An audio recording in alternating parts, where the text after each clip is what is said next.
Mas Anies yang senyum, Mas. Ya, Dituding-tuding juga senyum, Mas Anies. ya senyum, tapi saya tidak ingin melihat seseorang ya. Saya tidak mau menilai seseorang. Saya tabu untuk menilai kelemahan Nggak seseorang. pernah memaki loh yang lain. Nah, saya tidak Nggak ingin pernah, nggak pernah menilai juga bilang seseorang dalam arti binatang-binatang mimik. juga nggak pernah loh. Dan pemirsa, untuk mengulas elektabilitas ketiga capres-cawapres di DKI Jakarta sudah bergabung bersama kami secara virtual Eva Sundari, juru bicara Timnas Amin, Kiai Ali Maskur Musa, Wakil Ketua TKN Prabowo Gibran, Aris Setiawan Yodi, juru bicara TPN Ganjar Mahfud, dan Vetra Ardianto, Direktur Riset Lembaga Survei Jakarta. Selamat malam Bapak-Bapak dan Mbak Eva. Selamat malam. Selamat malam, terima kasih sudah bergabung di Bersatu Kawal Pemilu. Ya, selamat Saya malam. ke Mbak Eva terlebih dahulu sebagai satu-satunya wanita dalam panel narasumber kita malam hari ini. Mbak Eva, pasangan Amin ada di peringkat kedua versi survei LSC. Walaupun menggeser Ganjar Mahfud, namun menurut LSC ada penurunan elektabilitas Pak Anies di Jakarta. Seperti apa kemudian Timnas Amin menanggapi hasil survei ini? Ya tentu ini menjadi masukan bagi kita ya, tapi kita juga membandingkan dengan survei-survei yang lain, terutama survei-survei internal yang kita lakukan, yang tentu kita menjadi lebih pede karena tren dari perolehan Mas Anies secara nasional itu kan meningkat ya trennya. Jadi kalau kemudian di Jakarta ada gangguan, dan itu memang diganggu ya Mas Anies, karena beberapa upaya teman-teman pendukung ya, terutama yang pakai videotron, yang teman-teman K-pop itu yang sudah bayar di Bekasi, kemudian juga di Jakarta, itu tiba-tiba hilang juga beberapa baliho ya.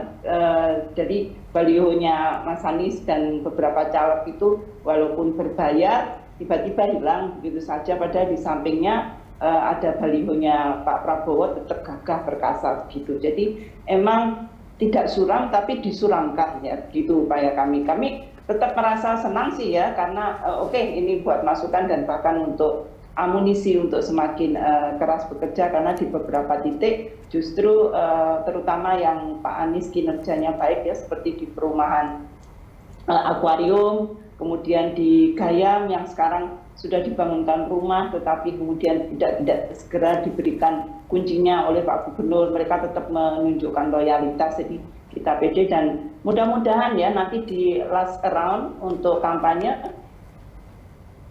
Mas Anies akan genjot kembali di Jakarta untuk memperoleh kembali basis yang selama ini memang kuat untuk Mas Anies ya. Jadi sekali lagi Mas Anies memang ada gangguan, diganggu ya secara serius ya. Jadi mungkin itu berpengaruh juga. Tapi terima kasih, ini menjadi catatan kami juga.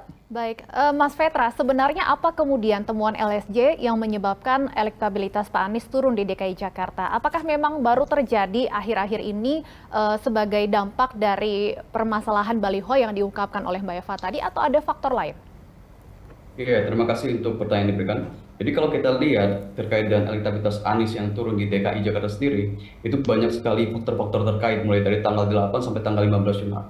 Jadi terkait dengan tanggal 8, kalau kita perhatikan bersama di sini, yang terjadi itu terkait dengan Anies, adanya beberapa informasi terkait dengan bagaimana kemudian kita contohkan seperti dari misalnya Babe Haikal seperti itu yang menjelaskan bahwasanya ada terkait dengan penggadaian tanah untuk membantu pemenangan Anies di Pilgub dan sebagainya. Nah inilah yang kemudian ya mempengaruhi pandangan masyarakat yang ada di Jakarta, yang mana kemudian itu mempengaruhi tingkat elektabilitas dari Anies. Itu salah satunya yang terutama. Dan kemudian masih banyak hal lagi yang kemudian meningkatkan elektabilitas dari Pak Prabowo Subianto dan juga menurunkan terkait dengan elektabilitas dari Anies. Terutama saat kita lihat waktu kemarin debat itu juga cukup mempengaruhi ya, di mana beberapa masyarakat di dalam survei yang dilakukan oleh LSJ di sini menemukan bahwasanya debat kemarin itu banyak sekali serangan-serangan yang ditujukan itu bersifat personal. Dan dalam survei LSJ kali ini menunjukkan bahwasanya serangan-serangan yang bersifat personal tersebut kerap kali disampaikan oleh Pak Anies Baswedan. Nah itulah yang kemudian dalam survei yang kami temukan kali ini menunjukkan bahwasanya masyarakat kemudian memiliki rasa kecewa terhadap apa yang Pak Anies lakukan, sehingga kemudian elektabilitas mengalami sedikit penurunan seperti itu. Baik, selanjutnya saya ingin ke Pak Ali. Kalau kita melihat memang saat ini elektabilitas dari Prabowo Gibran sudah unggul di Jakarta, tapi angkanya cukup tipis, Pak Ali. Hanya berbeda kurang lebih 2% dengan Pak Anies Baswedan dan Caimin. Ini sudah sesuai dengan target dari IKN? Dari TKN maksud saya? Pertama, Mbak dan sahabat-sahabat semua, kami dari TKN bersyukur pada Allah, ya pada Tuhan, angkanya terus naik secara signifikan. Yang awalnya kita cukup jauh dengan 01, tapi akhirnya Tuhan menggiring perasaan masyarakat Jakarta dan menjatuhkan pilihannya sekarang ini di angka 35,8. Satu. Yang kedua yang ingin saya sampaikan, Jakarta ini adalah Indonesia. Indonesia adalah negara yang penuh dengan sopan santun, kesederhanaan, dan penuh menjunjung tinggi kemanusiaan.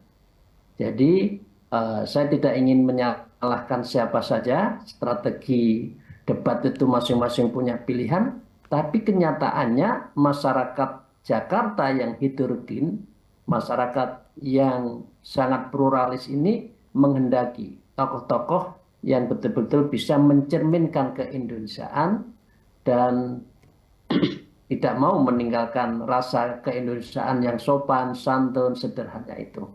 Nah, apakah yang ketiga, apakah kita puas? Insya Allah tidak. Karena ini gerak denyut nadi masyarakat secara luas, gerak dari figur Pak Prabowo dan Mas Gibran, tentu TKN dan TKD. Jadi dengan demikian semua bergerak serempak dari calonnya, dari capres, wapresnya, TKN-nya, TKD-nya menyusun langkah bagaimana meyakinkan publik bahwa personifikasi Indonesia khususnya Jakarta ini yang heterogen dari semua suku ada di Jakarta. Karena itu moga-moga ini terus mencerminkan konfigurasi yang sesungguhnya Indonesia itu ya Pak Prabowo, Mas Gibran. Itu Mbak. Baik, Mas Petra, kalau paslon 02 ini apa faktor utama yang membuat Prabowo Gibran saat ini unggul? Faktor Gerindra atau ada faktor lain? Ya, karena ini survei yang dilaksanakan dari tanggal 8 sampai tanggal 15 itu lebih condong ke Prabowo-nya sendiri seperti itu. Jadi dari survei yang dilakukan oleh Lembaga Survei Jakarta, ini ada 3 alasan utama yang kemudian membuat nama Prabowo Gibran ini unggul di DKI Jakarta. Yang pertama itu karena Pak Prabowo-nya sendiri yaitu sebagai sosok negarawan yang dianggap oleh warga Jakarta. Kemudian itu juga karena alasan yang kedua adalah kinerja Prabowo Gibran yang sudah terbukti. Dan yang ketiga karena Gibran dianggap mewakili kaum milenial dan Gen Z. Nah itulah yang kemudian terjaring dalam survei kami menjadi alasan-alasan mengapa kemudian Prabowo Gibran dapat unggul di DKI Jakarta. Baik, Mas Aris, di berbagai hasil survei, termasuk LSY yang kita bahas saat ini, elektabilitas Pak Ganjar disalib oleh Mas Anies. Tanggapan dari TPN Ganjar Mahfud seperti apa? Baik, terima kasih. Selamat malam. Mbak, apa terdengar suara saya? Ya, sudah terdengar dengan jelas, Mas Aris. Baik, terima kasih. Baik, kalau saya pertama-tama ini justru mau mengutip Pak Anies ya. Pak Anies menyampaikan bahwa kita lihat dulu di Pilkada DKI 2017, Pak Anies tidak pernah ditempatkan di posisi 2, apalagi posisi 1. Tetapi hasilnya akhirnya adalah menang Pilkada. Dan kalau ini konteksnya konteks survei di DKI ya, saya juga mengatakan seperti itu. Bahwa oke, Pak Ganjar ditaruh di peringkat ketiga dan nampaknya akan juga terulang cerita yang demikian. Bahkan akan menjadi pemenang pemilu nanti di 2024 di Jakarta bisa menang itu. Dan saya kalau mau mencatat sejarah, kita ngomong by data, by fakta saja. Saya kesulitan mencari website teman-teman lembaga survei Jakarta tidak terdaftar di, saya tidak mencatat di online ya, tidak melihat. Jadi saya memakai referensi lembaga survei lain saja. Ya, saya memaklumi banyak lembaga-lembaga survei baru muncul sebelum pemilu ya, saya memaklumi itu. Tetapi kalau saya melihat LSI DIJA ya, di tahun 2017 tepat 1 bulan sebelum Pilkada, juga sama ini tepat 1 bulan sebelum pemilu pada 2017 ya, diprediksi bahwa yang menang di Pilkada DKI itu Agus Silvi putaran pertama itu 36,7%, diikuti Jarod Saiful 32,6%, dan Anies Sandi berada di posisi ketiga 21,4%. Tetapi akhirnya apa? Akhirnya Anies Sandi yang Agus Silvi yang tidak lolos ya. Jadi mungkin ini bisa saja terulang begitu. Jadi saya merasa banyak sekali lembaga-lembaga survei hari ini yang menyampaikan data dari berbagai angle tertentu dan itu membuat masyarakat bingung. Tetapi satu hal yang pasti, semua lembaga survei itu hasilnya adalah tidak ada, atau kesimpulannya adalah pemilu tidak bisa diselesaikan hanya dalam 1 putaran. Itu hanya 2 putaran. Dan ini saya rasa mungkin banyak pihak yang lumayan panik. Karena apa? Karena dengan berbagai dugaan kecurangan yang ada, dugaan mobilisasi aparat yang terjadi, bahwa ternyata 50% saja tidak mampu. Jadi berbagai macam lembaga survei ini kemudian direkam dan kemudian dijadikan upaya untuk dugaan penggiringan opini publik. Bahwa ini survei juga sudah.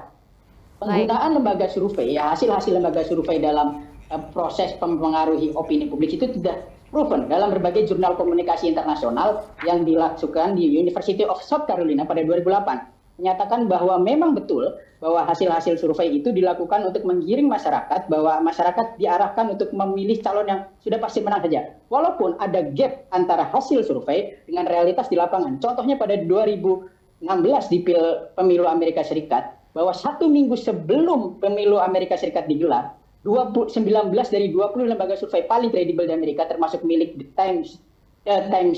York Times, itu menyatakan Hillary akan menang. Pada hasilnya Donald Trump yang menang. Dan ini masyarakat Indonesia harus perlu tahu, dan kami dari tim Ganjar Mahfud masih sangat yakin Ganjar Mahfud akan menang di Jakarta, bahkan Indonesia. Baik, kami tangkap poinnya. Mas Petra sepertinya sudah ingin berkomentar. Silakan, Mas Petra. Ya, baik. Terima kasih Mas Aris untuk masukan dan tanggapannya. Tapi sepertinya Mas Aris belum kenal dengan Lembaga Survei Jakarta itu sendiri ya. Jadi Lembaga Survei Jakarta itu sendiri sudah ada dari tahun 2009 lalu seperti itu. Artinya Lembaga Survei Jakarta itu sudah lama. Satu itu. Yang kedua, Lembaga Survei Jakarta itu sudah terdaftar di KPU. Bisa dilihat ya di websitenya KPU bahwasanya lembaga-lembaga survei yang diakui untuk melakukan survei dan juga quick count itu ada 63 lembaga survei. Dan itu sudah diakui oleh KPU seperti itu. Dan untuk website, saya tidak berkomentar nggak diakui atau tidak, tapi saya menanyakan bahwa historinya ada nggak di Pilkada DKI melakukan survei itu seperti apa. Saya kesulitan mencari. Baik, Mas Aris. Kalau 2019 ada. Baik, Mas Aris, kita persilahkan kepada Mas Petra untuk menjelaskan terlebih dahulu. Silakan, Mas Petra. Baik, terima kasih. Untuk hal tersebut yang perlu diperhatikan dalam hal ini adalah tadi saya melihat, maksudnya saya mendengar terkait dengan website. Untuk website sendiri ya, itu kami sedang mengalami down construction atau lagi diperbaiki seperti itu. Nah, jadi untuk sejarah-sejarah lengkapnya itu kami sudah ada, dan nanti akan mungkin kalau misalnya Mas Aris butuh, kami akan menyampaikan ke Mas Aris terkait dengan bagaimana terkait dengan survei-survei yang sudah kami lakukan dari tahun 2009 lalu. Jadi terkait dengan lembaga survei kami sendiri, lembaga survei LSJ itu pertama tadi sudah sejak lama berada, dan yang kedua itu sudah terdaftar di KPU dengan baik.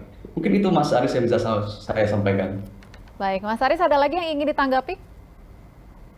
Ya, saya pikir dengan apapun ya hasil survei itu yang cenderung memang membingungkan masyarakat hari ini, karena memang ya mungkin Timnas Anies juga, Timnas Amin juga merasakan berbagai keanehan-keanehan tersebut ya. Tetapi saya yakin bahwa performa debat yang dilakukan oleh Pak Ganjar Mahfud ke depan yang sudah sangat baik ini akan merembes ke masyarakat, yang itu akan menaikkan elektabilitas. Kemudian juga berbagai macam program-program yang sangat dirasakan oleh masyarakat, dan masyarakat sangat sepakat. Misalnya di berbagai lembaga survei terakhir, lembaga survei SMRC menyatakan bahwa program Satu Sarjana Satu Keluarga Miskin Prof Mahfud dan Pak Ganjar ini yang paling diminati masyarakat, yang paling dianggap penting. Kemudian program lainnya seperti penciptaan 17 juta lapangan pekerjaan, penciptaan internet gratis, penghapusan kredit macet nelayan, utang nelayan, kemudian penambahan kuota pupuk bersubsidi di masyarakat, ini akan sangat dirasakan masyarakat. Dan ketika itu terkampanyekan dengan baik, maka saya sangat yakin bahwa apalagi nanti sebentar lagi ada kampanye pemilu terbuka akbar, ini masyarakat akan berbondong-bondong memberikan suaranya ke Prof Mahfud dan Pak Ganjar. Dan ini sudah kita rasakan betul. Saya yakin betul ini semua akan berjalan beriringan dengan suara hati masyarakat yang sangat kuat keinginannya untuk memilih Pak Ganjar, Pak Mahfud. Jadi saya pikir tidak ada kesimpulan yang bisa didapatkan dari berbagai lembaga survei yang ada, selain kesimpulannya yaitu pemilu 2024 tidak akan bisa diselesaikan dengan satu putaran. Seperti itu. Mbak Eva, apakah Timnas Amin juga merasakan hal yang sama dengan apa yang disampaikan oleh TPN Ganjar Mahfud tadi berkaitan dengan hasil survei dari sejumlah lembaga? Oh sama Mbak, dinamikanya tinggi, dan kita juga mengalami kan selalu pede. Enggak, dulu underdog kok Anies. Dan sekarang pun ditulis oleh The Economist, kemudian di Bloomberg, bikin riset, Anies ternyata yang teratas. Dan tadi saya ingin menambahi Aris ya, bahwa ternyata dari debat itu kan yang paling sukses adalah Mas Anies dan Mas Ganjar ya, karena mampu Pak Ganjar juga paling sukses itu. Paling ya, versi mana dulu nih ya. Jadi versi masing-masing paling berbeda.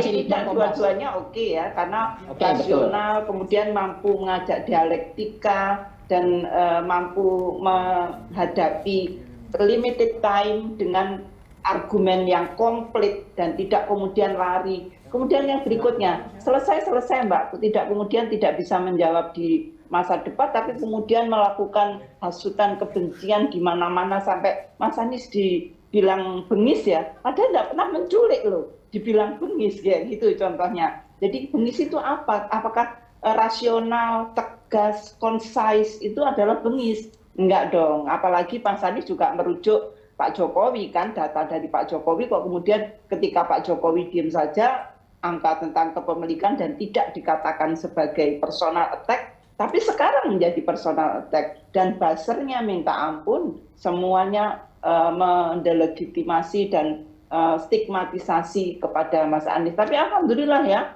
international research bahkan menyatakan yang sebaliknya dari teman-teman yang di LSJ. Jadi kita confident aja, oke lah ini rame ya untuk perayaan, untuk pesta, yang lembaga-lembaga riset juga silakan berpesta sesuai dengan frame masing-masing dan juga tujuan masing-masing, donatur masing-masing, ya nggak apa-apa, udah ini demokrasi ya, asal jangan dibungkam, jangan akun-akunnya relawannya Ganjar tiba-tiba hilang, tiba-tiba isinya pornografi, kita kan kaget semua ya, jadi kita kalem aja lah, udahlah kayak gitu. Tapi masyarakat menjadi lebih pintar kan dengan adanya debat yang sangat presisi dan juga membawa data itu. Jadi saya nggak merasa less confident ya dengan data ini, karena sejarah tadi sudah diurai oleh Mas Haris, bisa terjadi sebaliknya. Jakarta sangat dinamis. Memang miniatur Indonesia, tetapi cerdasnya lebih banyakkan lah daripada daerah-daerah yang lain kan, karena secara statistik memang kelas menengah atasnya banyak di sini, jadi lebih rasional. Jadi kalau kemudian hasil riset tidak sesuai dengan analisis hasil debat, itu ya aneh juga sih begitu ya. Baik, Pak Ali, tadi Anda juga menyampaikan Jakarta adalah Indonesia. Apakah ada strategi khusus kemudian dari 02 untuk pemenangan di Jakarta? Ya, terima kasih ya, saya mau menggarisbawahi ya. Kalau 1, 2 diyakini tidak benar, mungkin iya. Tapi kalau the mainstream dari lembaga survei, termasuk RSC, yang menempatkan bahwa Prabowo Gibran ini menjadi tempat dan menempati tempat di hati masyarakat, ya tentu harus diakui itu sebagai fair. Nah, karena itu buat kami, belum tentu yang saya lakukan itu cukup, tidak. Kami akan terus melakukan, menggerakkan hati nurani rakyat, masyarakat, agar kultur Indonesia yang santun, kultur Indonesia yang low profile, tidak menyerang, itu tetap harus jadi Indonesia.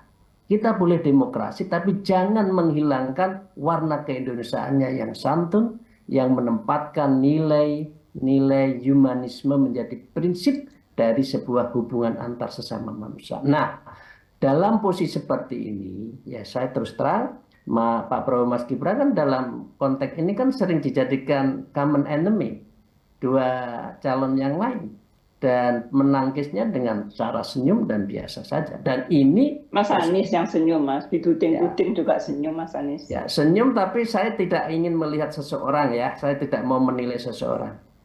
Saya tabu untuk menilai kelemahan seseorang. Nggak pernah memaki loh yang lain.